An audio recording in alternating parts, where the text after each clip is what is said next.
Yeah, we got a Sun News flash for you right off the top. In our relentless pursuit of the truth, Sun News Network is making its final pitch to the CRTC this hour. As you know, we're asking for mandatory carriage to level the playing field, to help us bring all Canadians the hard news and straight talk that most of our viewers are used to. Let's take a listen at the hearing at Gatineau, Quebec. Taking the time to consider them carefully. We have listened intently to both the questions and comments made by the Chair and Commissioners and throughout the course of these hearings. And with these things in mind, we would like to respond to a few matters brought forward by interveners, as well as provide absolute clarity on what some of the proposals made here would mean for Sun News. One thing that stands out from the intervention period was this spirited defense of free market capitalism provided by cable and satellite companies. Their basic argument is that granting 918 status impedes consumer choice and is a violation of free market principles. But how free is this market? As Simon Haupt recently wrote in the Globe and Mail, Canada's TV distribution system is nothing close to a free market. It is a government-regulated oligopoly. Close quote.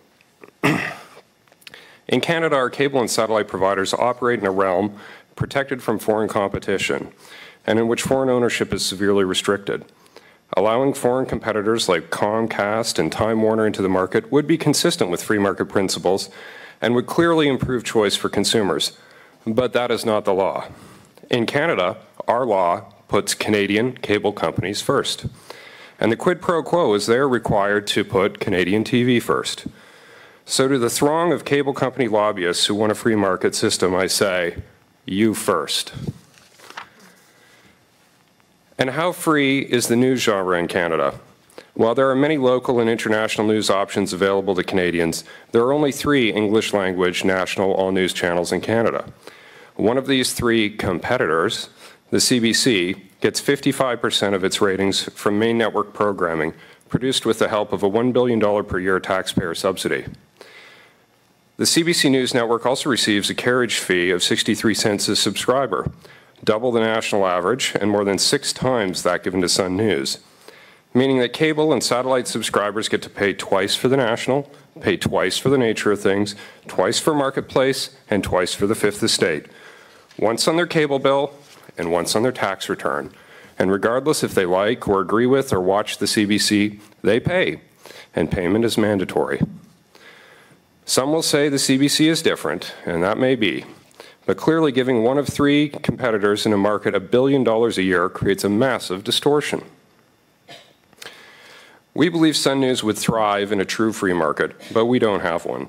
We have a market dominated by linear broadcasters and BDUs, and a market in which bundling results in consumers paying for a large number of services they don't watch. Like it or not, that's how the market operates today. Thankfully, we have checks and balances built into the system. One is the Broadcasting Act itself, and another is the CRTC and the process that we're currently engaged. The Commission has correctly pointed out that commercial need is not a qualification for 918 under the Broadcasting Act. Rather, the Act requires Canadian content that makes an exceptional contribution to the political, social, and economic fabric of Canada. As we have demonstrated at length in our application, Sun News exceeds the criteria laid out in Section 3 of the Broadcasting Act. However, let me take a brief moment to give one example. As we speak, Sun News has 5 reporters and 3 camera crews covering the BC provincial election campaign. For someone living in Ontario or Nova Scotia, or for someone living in BC, to be able to access in-depth political coverage of their province's provincial election on a daily basis is exceptional. It is exceptional because no other news network in Canada is doing that. This is just one small example, but it speaks to the larger point. Sun News is not simply, as some critics have tried to portray here, providing right-wing commentary.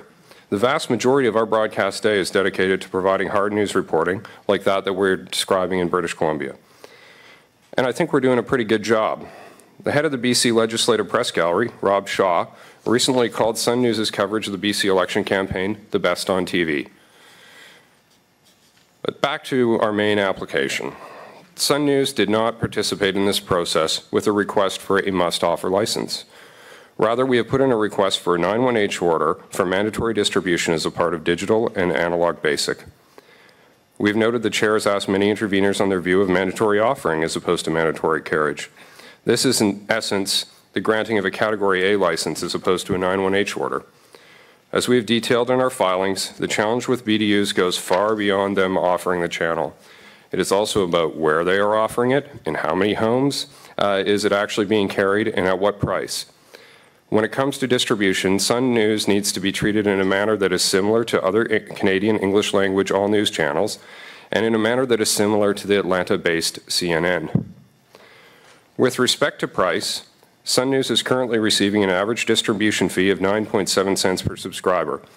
This falls far short of the average price for English language all news channels, which is 33 cents a subscriber.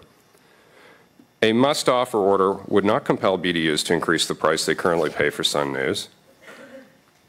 We heard that some BDUs claim that the average price is too aggressive for a new channel.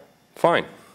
Sun News is asking for a fee that is just over half that amount, at 18 cents a subscriber, a very reasonable and justifiable figure. When it comes to carriage penetration, such an order may result in a minor improvement by adding BDUs like TELUS and MTS. However, it's difficult to imagine a scenario where market penetration exceeds 55% of combined digital and analog households. This is simply not enough households to compete, especially given the demographics of Sun News viewers, which skew towards basic and basic analog cable for reasons of age and income. Others have suggested Sun News should simply resolve its problems using the existing complaint resolution mechanism at the CRTC. However, the resistance we've encountered is not from a single BDU, it is from every BDU. Their resistance is so deep and at so many levels, it would require a near endless series of undue preference complaints to resolve. This concept is not realistic from a regulatory standpoint, nor is it workable for Sun News as a business. So let me be very clear. A must-offer license would not have a meaningful impact on the current trajectory of Sun News and would inevitably lead to the closure of the station. Let me repeat. A must-offer license would be a death sentence. We have applied for a full 91H status because we need full 91H status. This need is not theoretical. It is based on our real-world experience with BDUs and what best can be described as a deeply flawed market when it comes to new entrants to the news genre. We have applied for full 91H status because we qualify for full 91H status under the Broadcasting Act. As we said in our earlier presentation, if we don't qualify, then no one does. At the same time, we recognize and support the efforts of the CRTC to move towards a more market-based pricing and distribution system. And in advancement of this goal, we suggest the 91H status only be granted to new entrants on a temporary basis for 5 years, and then only to those channels that meet the exceptionally high threshold laid out in the Broadcasting Act. So in closing, let me take this opportunity to thank the tens of thousands of Canadians who took the time to write the Commission on our behalf, and a special thank you to those interveners who took time to appear as witnesses at these hearings.